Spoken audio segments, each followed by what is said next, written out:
এক গ্রামে থাকতো দুই বন্ধু, রাহুল ও বাবলু। তারা খুব ভালো বন্ধু ছিল। একদিন তারা ঠিক করলো বনে ঘুরতে যাবে। ভাবলো, চল না আজ বনে ঘুরতে যাই। অনেকদিন হলো কোথাও যাওয়া হয়নি। চলোই না রাহুল, তবে একটা কথা মনে রেখো, বিপদ আসলে আমরা একে অপরকে কখনো ছেড়ে যাব না।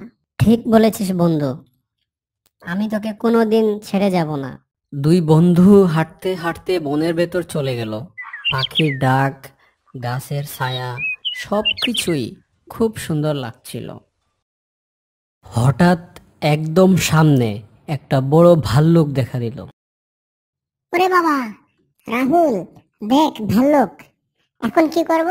ভয়ে রাহুল কোনো কথা না বলে দৌড়ে গিয়ে এক গাছের ডালে উঠে পড়ল আর বাবলুকে একা ফেলে দিল। বাবলু, তুইও উঠ গাছের ডালে। আমি তো পারবো না রে।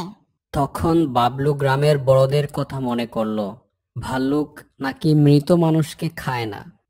বাবলু সঙ্গে সঙ্গে মাটিতে শুয়ে পড়ল, নিঃশ্বাস বন্ধ করে মৃতের মতো পড়ে থাকলো। ভাল্লুক এসে বাবলুর গা শুকলো, মুখের কাছে নাক টিপল আর তারপর তাকে মৃত ভেবে চলে গেল।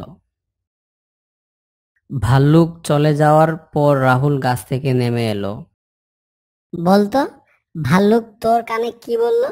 ভাল্লুক বলেছে, যে বন্ধু বিপদের সময় পালিয়ে যায় সে কখনো প্রকৃত বন্ধু নয়। এই কথা শুনে রাহুল লজ্জায় মাথা নিচু করলো। সো বন্ধুরা, আজকে আমরা কি শিখলাম? আজকে আমরা শিখলাম বিপদের বন্ধুই প্রকৃত বন্ধু।